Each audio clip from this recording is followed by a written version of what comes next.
Horn ವಿವಾದ ಹಿಂಸಾತ್ಮಕ ತಿರುವು, ಚಾಕು ದಾಳಿಯಲ್ಲಿ ಇಬ್ಬರು ಗಂಭೀರ ಗಾಯ, ಮೂವರ ಬಂಧನ. ಹಾರ್ನ್ ವಿಚಾರಕ್ಕೆ ಸಂಬಂಧಿಸಿದ ಸಣ್ಣ ವಿವಾದವು ಹಿಂಸಾತ್ಮಕ ತಿರುವು ಪಡೆದು ಚಾಕು ದಾಳಿಯಾಗಿ ಮಾರ್ಪಟ್ಟಿದ್ದು, ಇಬ್ಬರು ಯುವಕರು ಗಂಭೀರವಾಗಿ ಗಾಯಗೊಂಡ ಘಟನೆ ಗುರುವಾರ ಸಂಜೆ ನಡೆದಿದೆ.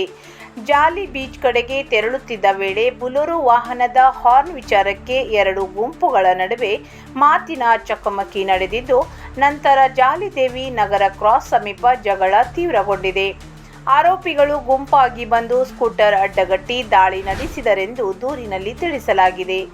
ತೌಸಿಫ್ ಖತೀಬ್ ಅವರ ಹೊಟ್ಟೆಗೆ ಹಾಗೂ ಮೊಹಮ್ಮದ್ ಜಾಫರ್ ಅರ್ಮಾನ್ ಅವರ ಕುತ್ತಿಗೆಗೆ ಚಾಕು ಇರಿತವಾಗಿದ್ದು, ಇಬ್ಬರು ಗಂಭೀರವಾಗಿ ಗಾಯಗೊಂಡಿದ್ದಾರೆ. ಮೊಹಮ್ಮದ್ ವಸೀಂ ಅವರಿಗೆ ಕೈಗೆ ಗಾಯವಾಗಿದ್ದು, ಇನ್ನೊಬ್ಬರಿಗೆ ಸಣ್ಣ ಪುಟ್ಟ ಗಾಯಗಳಾಗಿವೆ.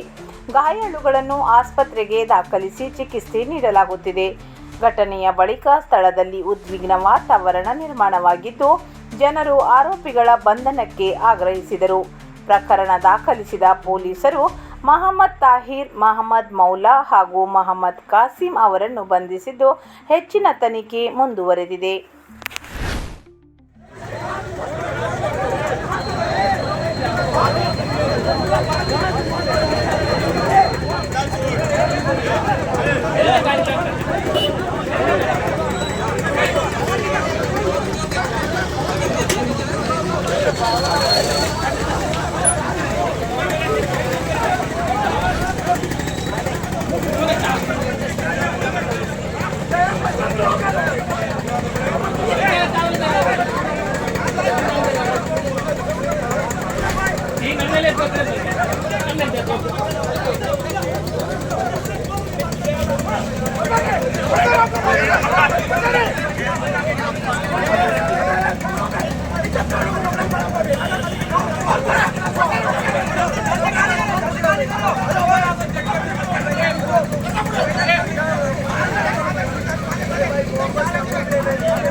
ಕ್ಯಾಮ್ರಾ ಬ್ಯಾಂಕ್ ಹಾಕಿ ಹಾಕಿರ್ತಾರೆ. ಹೌದಾ, ಏನು ಗಾಡಿ ಎಲ್ಲ ಕೆಳಗೆ ಸೊಂಬರ ಅಂತ ಆಗ್ತದೆ. ನಮಗೆ ಪೇಟಿ ನಡೀತದೆ.